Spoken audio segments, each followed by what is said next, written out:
গতকাল যেহেতু শুক্রবার ছিল, এটা গতকালের ভিডিও। তো গতকাল যেহেতু শুক্রবার, তো আমরা সকালবেলা একটু দেরিতেই উঠেছিলাম ঘুম থেকে উঠে তারপর সকালবেলা নাস্তা খাওয়ার জন্য পরোটা বানিয়েছিলাম। এখানে আমি পরোটাগুলো বানিয়ে এখন ভেজে নেব। পরোটাগুলো আমি এখানে সুন্দর করে লাল লাল করে ভেজে নিয়েছি। আর এখন তার সাথে আমরা ডিম ভেজে নেব। আর এগুলো দিয়ে আমি সকালবেলা নাস্তা করব। আর সকালবেলা নাস্তা করে আমি দুপুরের জন্য রান্না বান্না করব।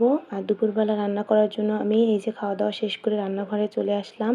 আর রান্নাঘরে এসেই আমি বাঁধাকপি কেটে নিয়েছি। আর বাঁধাকপিগুলো কেটে নিয়ে একবারে আমি রান্না চাপিয়ে দিয়েছি। তারপর হচ্ছে এই যে দেখেন, বাঁধাকপিগুলো সব মশলা দিয়ে একদম সুন্দর মতো নেড়ে চেড়ে একবারে বসিয়ে দেবো। এইদিকে বাঁধাকপিগুলো হবে, আর এর পাশাপাশি আমি আরও কিছু রান্না করব, সেগুলো প্রস্তুতি নেব।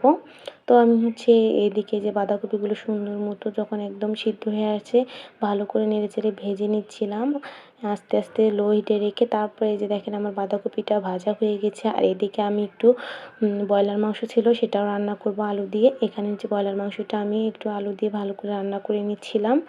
তো আর এদিকে আমি এগুলো রান্না করব। আর আমি যেহেতু দেশি মুরগিও রান্না করব আজকে, তো ভাবলাম যে দেশি মুরগিটাও এদিকে রেডি করে নেই।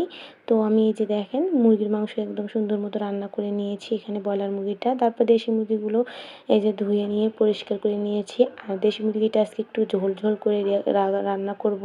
তো আমি এখানে হচ্ছে প্রথমে পেঁয়াজ কুচি দিয়েছি। পেঁয়াজ কুচি দিয়ে একটু হালকা করে লাল লাল করে ভেজে নিয়েছি। তো ভেজে নিয়ে এখন আমি একটু পানি দিয়ে দিলাম। আর পানি দিয়ে একটু আদা রসুন বাটা দিয়ে দিব।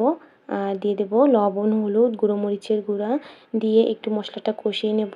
আর মশলাটা একটু যখন কষানো হবে, তখন আমি দিয়ে দেবো এখানে জিরা গুঁড়া, গরম মশলা গুঁড়া, ধনিয়া গুঁড়া দিয়ে আর একটু মশলাটাকে সুন্দর করে কষিয়ে নেব। মশলাটা একদম সুন্দর মতো যখন লাল লাল হয়ে কষানো হবে, তখন আমি মাংসগুলো এখানে দিয়ে দেবো। আর মাংসগুলো যেহেতু দেশি মুরগির মাংস, দেখেন মাংসগুলো কত লাল টকটকে হয়েছে। আর তারপর মাংসগুলো আমি দিয়ে দিলাম এই যে মশলার মধ্যে দিয়ে এখন মাংসটা আমি ভালো করে নেড়ে চেড়ে কিছুক্ষণ ঢাকনা দিয়ে ঢেকে কষিয়ে নেব। এভাবে সুন্দর মতো যখন মুরগির মাংসটা কষানো হবে, তখন হচ্ছে আমি বারবার একটু করে নেড়ে চেড়ে দেবো আর একটু করে কষিয়ে নেব। তারপর একদম সুন্দর মতো কষানো হয়েছে। আর এদিকে আমি 2টা আস্তা রসুনও দিয়েছিলাম, যেহেতু আমার হাজব্যান্ড আস্তা রসুন খেতে বেশ পছন্দ করে। আর আমি সবসময় দেই মুরগির মাংস বা গরুর মাংস যেটাই রান্না করি না কেন, এরকম আস্তা রসুন দেই। আপনারা কে কে এভাবে দেন অবশ্যই কমেন্টে জানাবেন। আর এদিকে আমি দেখেন মুরগির মাংসগুলোর মধ্যে পানিও দিয়েছি একটু। পানিগুলো দিয়ে এখন মুরগির মাংসগুলো ভালো করে সিদ্ধ করে নেব। তো মুরগির মাংসগুলো এদিকে সিদ্ধ হচ্ছে, আর আমি বারবার একটু নেড়ে চেড়ে দিচ্ছিলাম একটু পর পর। এভাবে কিছুক্ষণ ভালো করে একদম মুরগির মাংসগুলো সেদ্ধ করে নেব। মুরগির মাংসগুলো যখন একদম সিদ্ধ হয়ে পানি কমে আসবে, একদম শুকনো শুকনো হয়ে আসবে, তখন একটু ভালো করে নেড়েচেড়ে কষিয়ে নেব। আর কষিয়ে নিয়ে দিয়ে দেবো ঝোলের জন্য পানি। তো এখানে হচ্ছে আমি ঝোলের জন্য যে পানি দিয়ে দিলাম। তারপর ঝোলের জন্য পানি একটু বেশি করে দিয়েছি, কারণ আমি এই মুরগির মাংসটা একটু ঝোল বেশি করে রান্না করব। তারপরে কিছুক্ষণ পর যখন মুরগির মাংসটা একটু ঝোলটা একদম টকবক উঠে আসবে, তখন একটু আমি জিরা গুঁড়া দিয়ে দিলাম। আর দিয়ে দিলাম মুরগির মশলা 1 চামচ দিয়ে একটু নেড়েচেড়ে দিয়ে কিছুক্ষণ পর নামিয়ে নেব।